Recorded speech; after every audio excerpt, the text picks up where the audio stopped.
வணக்கம். இன்னைக்கு உங்களுக்காக கதை சொல்ல வந்திருப்பது வியல் உங்கள் சகி. இன்னைக்கு நம்ம பார்க்க போற கதையின் பெயர் தாயே உன்னை வணங்குகிறேன். கதைக்குள்ள போலாமா? அரக்கோணம் செயின் சென்ட்ரலில் இருந்து புறப்பட தயாராக இருப்பதாக மைக்கேல் அறிவிப்பு வந்து கொண்டிருக்க, கூட்டத்தில் முந்தி அடித்து கொண்டு அந்த செயினை தவறவிடக்கூடாது என்று மூச்சு வாங்க ஓடி வந்து ஒரே பாய்ச்சலாக ஏறினான் தீபக். ஓட்ட பந்தயத்தில் முதலிடம் பெற்றது போல் அவன் நிம்மதி அடைந்து கொண்டிருக்க, செயின் லேசாக நகரத் தொடங்கியது. வியர்த்திருந்த அவன் முகத்தில் மெலிதாக காற்றுப்பட, அப்பாடா என்று பெருமூச்சு விட்டுக்கொண்டு இடத்தை பிடிக்க உள்ளே திரும்பியவன் டக்கென நின்று ஒரு இடத்தில் உற்று பார்த்தான். ஒரு மூதாட்டி தனது சுருக்கம் விழுந்த கையில் ஒரு சிறு துணிப்பையை வைத்துக்கொண்டு அந்த செயினை பிடிக்க தள்ளாடி கொண்டு ஓடி வந்து கொண்டிருந்தாள். நாடி நரம்புகள் எல்லாம் தளர்ந்து பார்ப்பதற்கு பழுத்த பழமாக இருக்கும் அந்த மூதாட்டி நகர்ந்து கொண்டிருக்கும் அந்த செயினை பிடிப்பது சாத்தியமா என்று யோசித்த தீபக் டக்கென கீழே குதித்து அந்த மூதாட்டியை பிடித்து உள்ளே தூக்கிவிட, அவள் தடுமாறிக்கொண்டு உள்ளே சென்று அங்கிருந்த கம்பியை பிடித்து கொண்டாள். தம்பி, கண்ணு, பார்த்துப்பா, சீக்கிரம் உள்ளவா, ஏறு என்று அந்த மூதாட்டி தனது பொக்கை வாயால் பதறிக்கொண்டே கூற, தோ வந்துடுறம்மா, நீங்க உள்ள போங்க என்று தீபக்கும் தாவி ஏறினான். செயின் இதற்குள் வேகம் எடுக்க தீபக் அந்த மூதாட்டியின் நடுங்கி கொண்டிருந்த கையை பிடித்து கொண்டு, என்ன தம்பி பண்றது, இந்த வண்டியை விட்டா அப்புறம் நான் போக ரொம்ப நேரம் ஆகிடும். என் பொண்ணு வேற வந்து ஸ்டேஷன்ல காத்துட்டு இருப்பா. அப்படியா, நீங்க எங்க இறங்கணும்? அரக்கோணம் தம்பி. அப்படியா, நானும் அங்கதாம்மா இறங்கணும். சரி சரி, உள்ள வாங்க, அங்க கொஞ்சம் இடம் இருக்கு, ஒருத்தர் உட்காரலாம், நீங்க உட்காந்துக்கோங்க என்று அந்த மூதாட்டி அழைத்து கொண்டு போய் அங்கே அமர வைத்தான். அந்த மூதாட்டி சென்று அங்கு அமர்ந்ததும் இடம் கொஞ்சம் நெருக்கடியாக அருகில் இருந்த மனிதன் சலித்து கொண்டே எழுந்து முன்னால் சென்றான். தம்பி, இங்க கொஞ்சம் இடம் இருக்குப்பா, வா வந்து உட்காரு என்று அந்த மூதாட்டி தீபக்கை தன் அருகில் அமரும்படி கூறிவிட்டு சற்று நகர்ந்து கொண்டாள். தீபக் சிரித்து கொண்டே அவள் அருகில் சென்று அமர, கண்ணு, ஓடி வந்ததுல நாக்கெல்லாம் வறண்டு போயிடுச்சு, கொஞ்சம் தண்ணி இருந்தா கொடுப்பா. வர்ற அவசரத்துல தண்ணி கூட எடுத்துட்டு வரல, என் பேரன் வெளியிலேயே விட்டுட்டு போயிட்டான், தண்ணி வாங்கி கொடுப்பான்னா காதுலயே போட்டுக்கல. அப்படியாம்மா, என்கிட்ட தண்ணி கொஞ்சம்தான் இருக்கும், சரி இருங்கம்மா பார்க்கறேன் என்று அவசரமாக தனது பேக்கை திறந்து அதிலிருந்த வாட்டர் பாட்டிலை எடுத்து கொடுத்தான். அதில் ஒரு வாய் தண்ணீர் இருக்க அந்த மூதாட்டி கடகடவென குடித்து பெருமூச்சு விட்டாள்.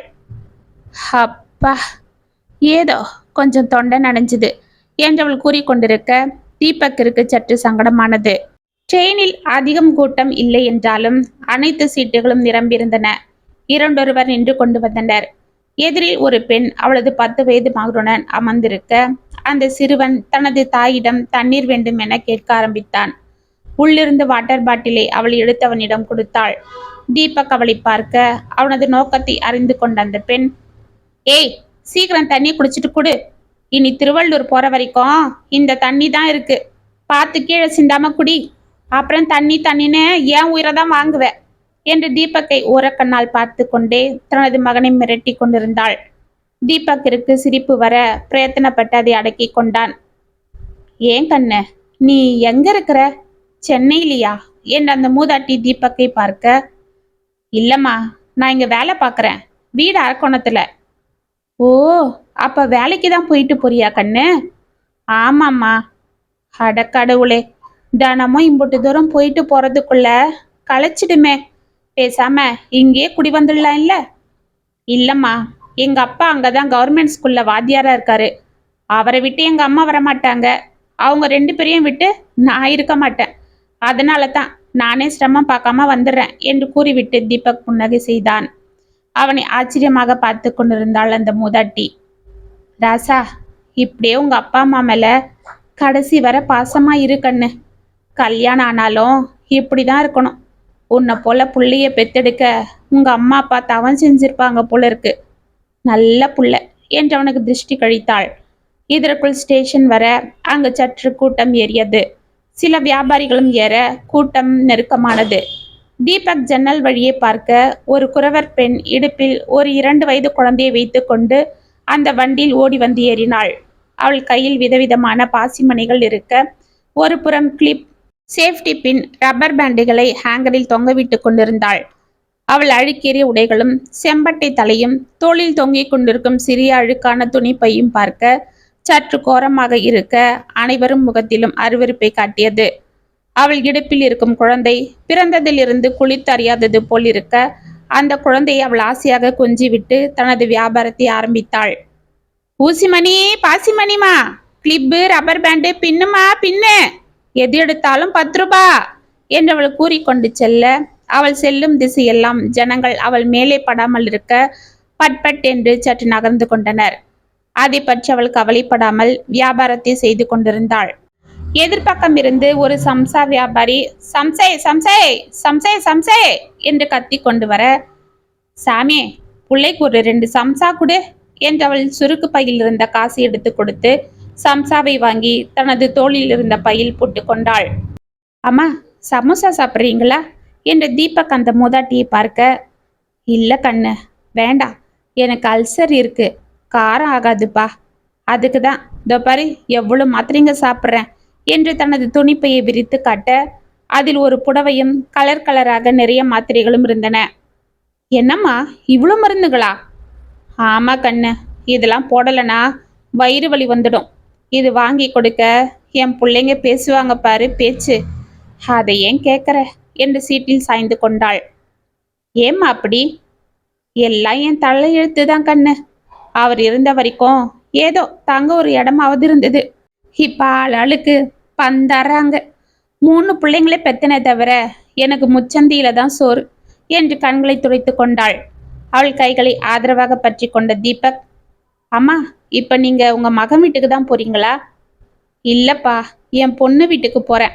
அவ தான் அரக்கோணத்துல இருக்கா. அப்படியா? ஆமாப்பா, நான் அங்கேயே ஒழுங்கா இருந்துட்டு இருந்தேன். என் பிள்ளைங்க இருக்காங்க பாரு, அவங்க பண்ண கூத்து தான் இப்படி அலைஞ்சிட்டு இருக்கேன். ஏம்மா என்ன பண்ணாங்க? ராசா, எனக்கு 2 ஆம்பளை பிள்ளைங்க, கடைசியா ஒரு பொண்ணு. அவ தான் அரக்கோணத்துல இருக்கா. எல்லாரையும் நல்லா தான் படிக்க வச்சோம், எல்லாரையும் நல்லா தான் கல்யாணமா பண்ணி கொடுத்தோம். 3 வருஷம் முன்ன என் புருஷன் உடம்பு முடியாம போய் சேர்ந்துட்டாரு. அவருக்கு வந்த பணத்தை ஆள் ஆளுக்கு பங்கு போட்டு எடுத்துக்கிட்டானுங்க. ஆனா என்ன மட்டும் நீ வச்சு பார்த்துக்க, நீ வச்சு பார்த்துக்கன்னு ஏலம் போட ஆரம்பிச்சிட்டாங்க. கடைசியா என் பொண்ணு இந்த கூத்தெல்லாம் பார்த்துட்டு நானே அம்மாவை கூட்டிட்டு போறேன்னு கூட்டிட்டு போயிட்டான். அங்கதான் கண்ணு 2 வருஷம் நிம்மதியா இருந்தேன். ஏதோ மருமக புள்ள அப்பப்ப எதனா குத்தி கட்டி பேசினாலும் பொண்ணு அவரை சரி கட்டி சமாதானம் செஞ்சிருவா. அவங்க அம்மாவையும் அவ நல்லபடியா பாத்துக்கிறதால அவரும் எதுவும் சொல்லாம தான் இருந்தாரு. ஒரு நாள் அவங்க அம்மாவுக்கு ரொம்ப முடியாம போனப்ப ஆஸ்பத்திரிக்கு கொஞ்சம் செலவாயிடுச்சு. அவரால் சமாளிக்க முடியல. அப்ப என் பிள்ளைங்க பார்க்க வந்திருந்தப்ப அவர் ஏதோ ஜாடமடியா சொல்ல இவனுங்களுக்கு கோபம் வந்து, இனிமே நீங்க இருக்க வேணாம், நாங்களே பார்த்துக்கிறோன்னு ரோஷமா கூட்டிட்டு வந்துட்டானுங்க.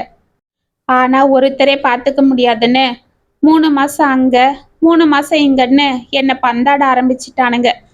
இந்த 3 மாசம் என் சின்ன பிள்ளைகிட்ட தான் இருக்கணும். ஆனா அவங்க எங்கேயோ குடும்பத்தோட ஊருக்கெல்லாம் போறாங்களாம்.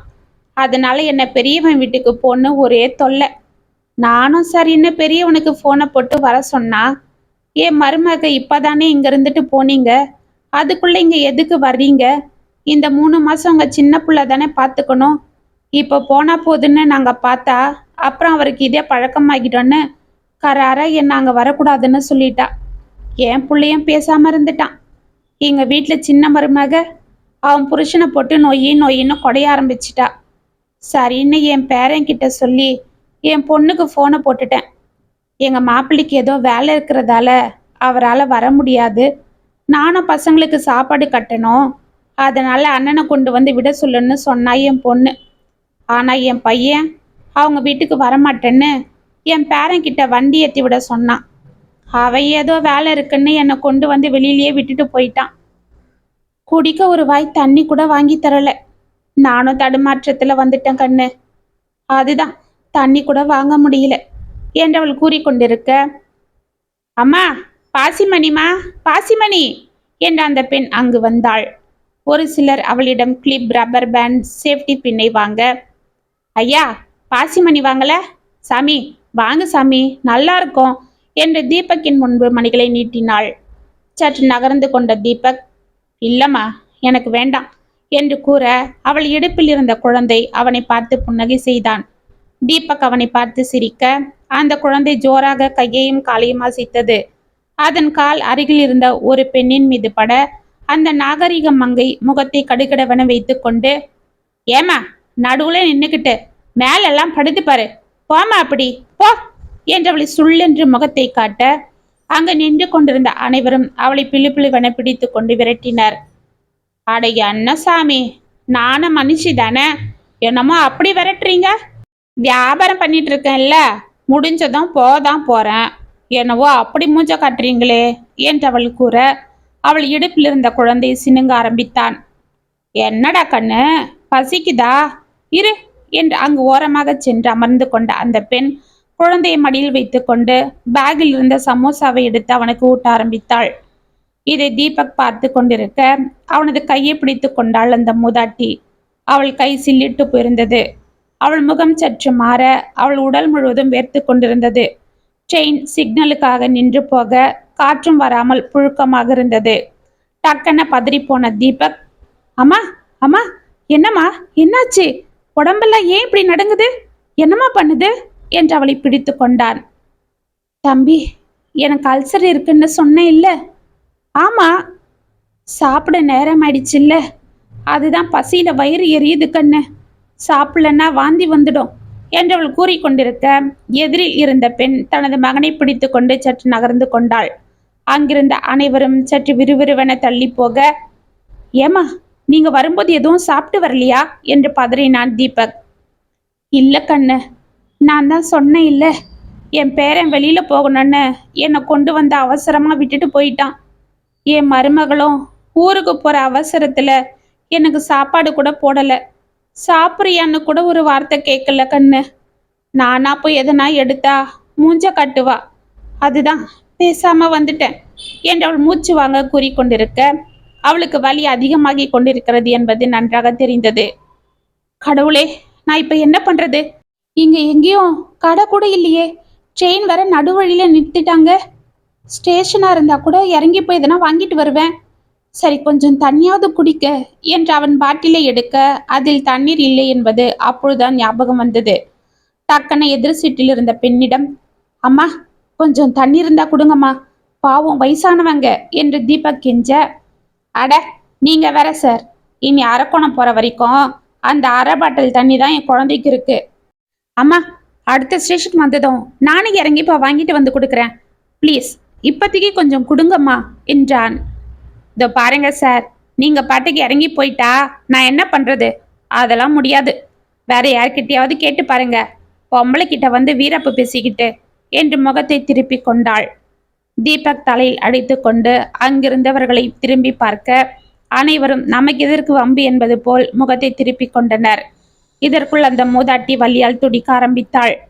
யாராவது கொஞ்சம் தண்ணியாவது கொடுங்களேன், வயசானவங்க பசியால துடிக்கிறாங்க, சாப்பிட கொடுக்கலனாலும் பாவம் தண்ணியாவது கொடுக்கலாம் இல்ல, அது கூட தரமாட்டீங்களா என்று தீபக் சற்று குரலை உயர்த்தி கூற, அட நீங்க வேற சார், அவன் வேலைக்கு போயிட்டு அழைச்சு களைச்சு போயிட்டு இருக்கானுங்க, நீங்க என்னவோ பேசிக்கிட்டு, பேசாம அந்த அம்மாவை கூட்டிட்டு கீழே இறங்கிடுங்க, கொஞ்ச தூரம் நடந்து போனா எதனா வண்டி கிடைக்கும். சரியான நியூசன்ஸ், இவ்வளோ தூரம் வர்றவங்க ஒரு தண்ணி பாட்டில கூட எடுத்துட்டு வரமாட்டாங்க, எல்லாம் சும்மா காசு பிடுங்க இப்படி பண்றது. ஆமா ஆமா, சரியா சொன்னீங்க, போன வாரம் கூட இப்படிதான் ஒரு பொம்பளை ட்ரெயின்ல ஏறிக்கிட்டு ஒரே அமக்கலம் பண்ணிடுச்சு, இவங்களுக்கெல்லாம் வேற வேலை இல்லை என்று ஒரு மனிதன் சலித்து கொள்ள தீபக்கிற்கு ஆத்திரம் பொத்து கொண்டு வந்தது. அவர்கள் அனைவரையும் பிடித்து 4 அறை அறைய வேண்டும் என்று அவன் கைகள் துடிக்க அந்த மூதாட்டின் நிலைமையை பார்த்து அதை அடக்கி கொண்டு அங்கும் இங்கும் தண்ணீர் கேட்டு ஓடிக்கொண்டிருந்தான். சார், சும்மா சாப்பாடு தண்ணின்னு ஏன் இப்படி அமகலம் பண்றீங்க? கொஞ்ச நேரம் இருந்தா சிக்னல் போட்டுடுவாங்க, அப்புறம் ஸ்டேஷன் வந்துடும், அதுவரை அந்த அம்மாவை பேசாம இருக்க சொல்லுங்க என்றாள் ஒரு பெண். ஏமா, அது வரைக்கும் அவங்க உயிரை போயிடும் போல இருக்கு. அதுக்கு நாம என்ன சார் பண்ண முடியும் என்று ஒரு மனிதன் கூற இதற்குள் அந்த மூதாட்டி தடால் என்று கீழே விழுந்து வயிற்றை பிடித்து கொண்டு அழ ஆரம்பித்தாள். இப்படிப்பட்டவங்களெல்லாம் தனியா அனுப்புறாங்க பாரு, நம்ம உயிரை வாங்க என்று அனைவரும் சலித்து கொண்டாலும் யாரும் அவளை அருகில் கூட சென்று தூக்காமல் இருக்க தீபக் அவளை பிடித்து மெதுவாக சீட்டில் அமர வைத்தான். இதற்குள் சத்தம் கேட்டு அங்கு ஓடி வந்த அந்த குரத்தி பெண், ஐயா, சாமி, என்னாச்சு இந்த பெரியம்மாவுக்கு என்று அவர்களை பதறிக்கொண்டு பார்த்தாள். அவங்களுக்கு பசிமா, வயிறு எரிச்சல் வந்துடுச்சு, தண்ணி கூட இல்லை, அதுதான் வயிற்று வலியால துடிக்கிறாங்க என்றான் தீபக். அட கடவுளே, என்ன சாமி இது கொடுமை, இந்தா சாமி இதை குடு என்று தனது தோளில் மாட்டியிருந்த பையிலிருந்து ஒரு வாட்டர் பாட்டிலை எடுத்து அவனிடம் அவசரமாக நீட்டினாள். வளைந்து நெளிந்து அழுக்கேறியிருந்த பாட்டில் அந்நேரம் அவன் கண்களுக்கு அட்சய பாத்திரமாக தெரிய வர அதை அவசரமாக வாங்கிய தீபக் கடகடவென அதன் முடியை திறந்து அந்த மூதாட்டியின் வாயில் தண்ணீரை ஊற்றி குடிக்க செய்தான். அந்த மூதாட்டி குடித்ததும் அவளுக்கு சற்று மூச்சு வந்தது. இதற்குள் தனது தோள்பையில் இருந்த ஒரு பிஸ்கட் பாக்கெட்டை வெளியே எடுத்த அந்த பெண், சாமி, இதுல கொஞ்சம் பிஸ்கட் இருக்கு, இது அந்த அம்மாக்கு குடு சாமி, கொஞ்சம் வயிறு எறியறது குறையும் என்றாள். அந்நேரம் அந்த பெண் அவன் கண்களுக்கு அன்னபூரணியாகவே தெரிய கலங்கிய கண்களுடன் அதை வாங்கி கடகடவென அதிலிருந்த பிஸ்கட்டுகளை எடுத்து அந்த மூதாட்டிக்கு கொடுத்தான். அந்த மூதாட்டி அவசர அவசரமாக அதை சாப்பிட்டு முடித்து மீண்டும் தண்ணீரை குடித்ததும் சற்று ஆசுவாசமானாள். இதை பார்த்த அந்த குழந்தை கையை தட்டி சிரிக்க தீபக்கிற்கு சற்று படபடப்படங்கியது. கையில் இருந்த மீதி பிஸ்கட்டை அந்த பெண்ணிடம் நீட்டினான். பரவாயில்ல சாமி, என் குழந்தைக்கு தான் வாங்கினேன், அவன் இப்பதான் சம்சா சாப்பிட்டான், இதை அந்த அம்மாக்கே கொடுத்துடு என்று கூறிவிட்டு குனிந்து அந்த மூதாட்டின் அருகில் வந்து, பெரியம்மா, தண்ணி போதுமா என்று கேட்டாள். மூதாட்டி மெதுவாக தலையை ஆட்டிவிட்டு அவளை கையெடுத்து வணங்க, அட இன்னாமா நீ ஒன்று, இதுக்கு போய் என்று சர்வசாதாரணமாக கூறிவிட்டு மீண்டும் சென்று கீழே அமர்ந்து கொண்டு தனது குழந்தையை மடியில் வைத்து கொஞ்ச ஆரம்பித்தாள். அனைவரும் அதிர்ச்சியோடு அவர்களை பார்த்து கொண்டிருக்க தீபக் அனைவரையும் முறைத்து கொண்டே எழுந்து அந்த பெண்ணிடம் சென்று அருகில் அமர்ந்தான். என்னையா, இன்னும் தண்ணி வேணுமா என்று அந்த பெண் எதேச்சியாக அவனை பார்த்து கேட்க, இல்லம்மா, நீ இப்ப கொடுத்த இந்த தண்ணியாலையும் பிஸ்கட்டாலையும் அந்த அம்மாவுக்கு மட்டும் இல்லை, என் மனசும் நிறைஞ்சிடுச்சு, நீ சாதாரண மனுஷி இல்லை, தெய்வம் என்று அவளை வணங்கினான். ஐயா சாரு, என்னய்யா என்னென்னவோ சொல்ற என்று அந்த பெண் தடுமாற, அம்மா, உன்னை பார்த்து எல்லாரும் முகத்தை சுழிச்சாங்க, உன் மேல அடிக்கிற நாத்தத்தால ஒதுங்கி போறாங்க, ஆனா உண்மையா நீ தான் இந்த மனுஷங்களை பார்த்து ஒதுங்கி போகணும். புனிதமான மனசு கொண்ட நீ இவங்க மேல படக்கூடாது. உன் உடம்பும் துணியும் தான் அழுக்கே தவிர உன் மனசு தெய்வீக மனம் கொண்டது. அது இந்த மாதிரி அழுக்கான மனசு கொண்டவங்க மேல படக்கூடாது. இவங்க சுத்தமா குளிச்சுட்டு சென்ட்டை பூசிக்கிட்டு ஆடம்பர உடை அணிஞ்சுக்கிட்டு வந்தாலும் அவங்க மனசு பூரா கலங்கிய சேரு, அந்த அழுக்கு ரொம்ப கெடுதலானது.